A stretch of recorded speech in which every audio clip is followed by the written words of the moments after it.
तो नमस्ते बंधु, मेरा नाम है सुदीप और स्वागत है मेरे चैनल रेसलिंग पैरेट पे। तो फिन बैलर को हराने के बाद रोमन रेंस जब वापस जा रहे थे तब आपने कुछ नोटिस किया था? तो बंधु, उसके रिगार्डिंग एक मेजर अपडेट निकल के आ रही है कि कौन होगा रोमन रेंस का ओपोनेंट एक्सट्रीम रूल्स में। इसके साथ साथ हम एज एंड रॉलिंस के next week Madison Square Garden के रीमैच के बारे में भी बात करेंगे। तो वीडियो को आप बिल्कुल स्किप मत करना, एंड तक जरूर देखना। तो चलिए बात करते हैं। तो सबसे पहले हम बात कर लेते हैं current NXT champion Samoa Joe के बारे में। तो मेट्रो के साथ इंटरव्यू के दौरान समोआ जो से पूछा गया डब्ल्यूडब्ल्यूई में ऐसे कौन से पोटेंशियल ओपोनेंट्स हैं जिनके साथ वो एक फ्यूड करना चाहेंगे फ्यूचर में। तो पहले तो समोआ जो कहते हैं कि ऐसे बहुत सारे ओपोनेंट्स हैं जिनके साथ वो लड़ना चाहेंगे फ्यूचर में, लेकिन पहला नाम जो उनके दिमाग में आता है वो है रैंडी ऑर्टन का। उनका ये कहना है कि रैंडी ऑर्टन एक कमाल के परफॉर्मर है और वो जो भी करते हैं वो सब कुछ कमाल ही होता है, तो उनके साथ मैं एक सिंगल फ्यूड जरूर करना चाहूंगा। और समोआ जो एक और नाम देते हैं जिनको वो फ्यूचर में फेस करना चाहेंगे एक रीमैच में, और वो है हमारे बीस्ट इनकार्नेट ब्रॉक लेसनर का। आपको याद होगा कैसे कुछ साल पहले जब समोआ जो और ब्रॉक लेसनर के बीच में फ्यूड हुई थी, वो फ्यूड सबको कितनी पसंद आई थी। दोनों के बीच में जो भी वर्ड्स ऑफ टॉक हुए थे, दोनों के बीच में जो भी गर्मा गर्मी हुई थी या फिर एक्शन हुई थी, ऑडियंस को, फैंस वो बहुत पसंद हुए थे। कुछ लोगों का तो ये भी कहना था कि उस मैच में समोआ जो को जीतना चाहिए था और ले लेना चाहिए था ब्रॉक लेसनर से चैंपियनशिप, ताकि वो नेक्स्ट बिग थिंग हो पाते डब्ल्यूडब्ल्यूई में उस टाइम में। बट अनफॉर्चुनेटली वैसा नहीं हो पाया। अब क्या नेक्स्ट फिर से हम लोग को Samoa Joe versus Brock Lesnar की फ्यूड दोबारा से देखने को मिलेगी?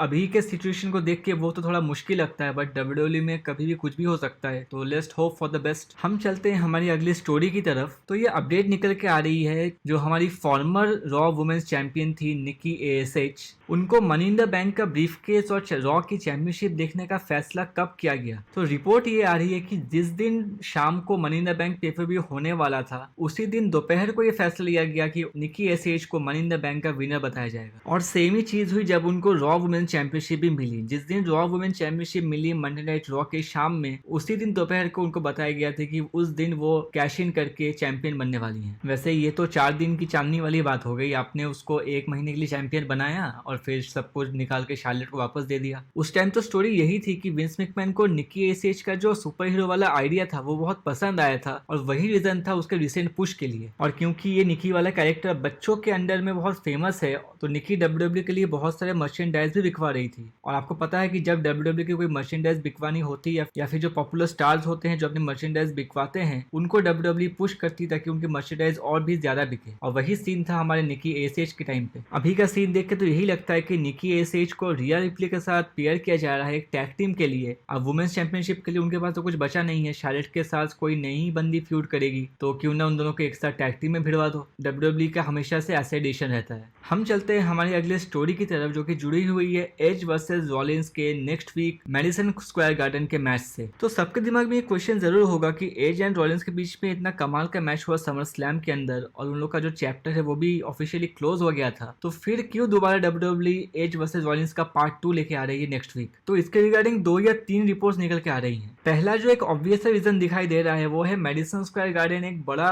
शो होने वाला है नेक्स्ट वीक स्मैकडाउन के लिए, तो डब्ल्यूडब्ल्यूई चाहती है उस शो के लिए बहुत अच्छे बड़े वाले मैचेस बुक करना। और क्योंकि एज वर्सेस सेथ की स्टोरी लाइन सबको बहुत पसंद आई थी, तो डब्ल्यूडब्ल्यूई ने ये सोचा है कि नेक्स्ट वीक क्यों ना उसी स्टोरी लाइन को कंटिन्यू भी किया जाए। सेकंड जो एक रीजन निकल के आ रहा है कि एज एंड रॉलिंस के लिए इमीडिएट कोई नेक्स्ट अवेलेबल ओपोनेंट नहीं है। लास्ट वीक आपको याद होगा कि एज ने कैसे कहा था कि वो अब रॉलिंस से डन हो चुके हैं और अब वो यूनिवर्सल चैंपियनशिप के लिए जा रहे हैं, बट रोमन रेंस के आसपास अभी भी फिन बैलर और ब्रॉक लेसनर दिखाई दे रहे हैं। तो जब तक उनका मामला रोमन रेंस से नहीं निपट जाता, एज का बीच में आना कुछ मतलब नहीं बनेगा, क्योंकि वैसे ही एज एक बार रोमन रेंस से हार चुके हैं। तीसरा और सबसे ऑब्वियस जो रीजन निकल के आ रहा है वो है कि मेडिसन स्क्वायर गार्डन के शो में सेथ रॉलिंस जो है जैसे न तैसे करके एज के साथ मैच जीत जाएंगे, और वो जीतने के बाद एज एंड रॉलिंस का स्कोर आपस में हो जाएगा 1-1, और उसके बाद चांसेस हैं कि एक्सट्रीम रूल्स में एक पोटेंशियल ट्रायलॉजी के लिए मैच डिसाइड हो कि अल्टीमेट विनर दोनों में से कौन है। वैसे ये लास्ट वाला ऑप्शन सुनने में काफी कमाल का लगता है। अगर दोनों में एक और मैच हो जाए एक्सट्रीम रूल्स स्टिपुलेशन के साथ, तो वो देखने में कमाल का होगा। नेक्स्ट हम बात कर लेते हैं हमारे final story of the day के बारे में, जो कि जुड़ी हुई है कि रोमन रेंस का ओपोनेंट पॉसिबल कौन हो सकता है एक्सट्रीम रूल्स पेपर व्यू में। तो इस स्टोरी को आप बहुत ध्यान से सुनना। ये बहुत शुरुआती रूमर्स जो निकल के आ रहे हैं, क्योंकि स्मैकडाउन को खत्म हुए अभी 3-4 घंटे ही हुए हैं, बट मैं आपको बताता हूँ कि सीन क्या हुआ है। तो रोमन रेंस जब फिन बैलर को डिफीट करने के बाद रिंग से बाहर निकल के जा रहे थे, आपने नोटिस किया होगा एक लाल रंग की लाइट जली थी 1 या 2 सेकंड के लिए और फिर बंद हो गई थी। वो लाइट देख के रोमन रेंस भी 3-4 सेकंड के लिए वहां रुक गए गए थे और फिर वापस वो आगे बढ़ने लगे थे। अब मैं आपको फिर से कह रहा हूँ, ये सिर्फ शुरुआती रूमर्स है, ये हो सकता है कि वहां पे कोई ग्लिच हो, लेकिन ये लाइट देखने के बाद सबको यहाँ पे यही लगता है कि वो लाइट थी डीमन फिन बैलर के रिटर्न की। क्योंकि आपको पता है कि फिन बैलर का जो डीमन वाला गिमिक है बहुत पॉपुलर है फैंस के बीच में और वो बहुत स्ट्रॉन्ग माना जाता है। तो WWE का ये प्लान हो सकता है कि अपकमिंग एक्सट्रीम रूल्स में प्रिंस फिन बैलर ना लड़के डीमन फिन बैलर लड़े रोमन रेंस के साथ। और मैंने आपको अपनी सुबह वाली वीडियो में बताया था कि क्योंकि फिन बैलर को मैच से पहले उसोज ने मार के साइड लगा दिया था, तो फिन बैलर ये कह सकते हैं कि वो उस मैच में फुल्ली कम्पीट करने के लिए पोजीशन में नहीं थे और फिर दोबारा से वो एक रीमैच मांग सकते हैं। अब अगर सचमुच Roman Reigns versus the demon Finn Balor के बीच में मैच होता है तो देखना बहुत इंटरेस्टिंग होगा कि स्टोरी लाइन आगे कैसे बढ़ती है, क्योंकि आपको पता है कि डीमन फिन बैलर आज तक कभी हारे नहीं है और रोमन आजकल हारते नहीं है। और क्योंकि नेक्स्ट वीक ब्रॉक लेसनर भी अपीयर होने वाले हैं, तो उनका क्या रोल होगा इसके अंदर, वो एक्चुअली अभी कुछ रोल प्ले करने वाले भी हैं या वो डायरेक्टली सऊदी अरेबिया में जाके ही लड़ेंगे। क्योंकि आपको पता है कि ब्रॉक लेसनर और रोमन रेंस अभी के लिए एक बड़ा मेगा मैच माना जा रहा है, तो क्या वो विदाउट यूनिवर्सल चैंपियनशिप के लिए होगा?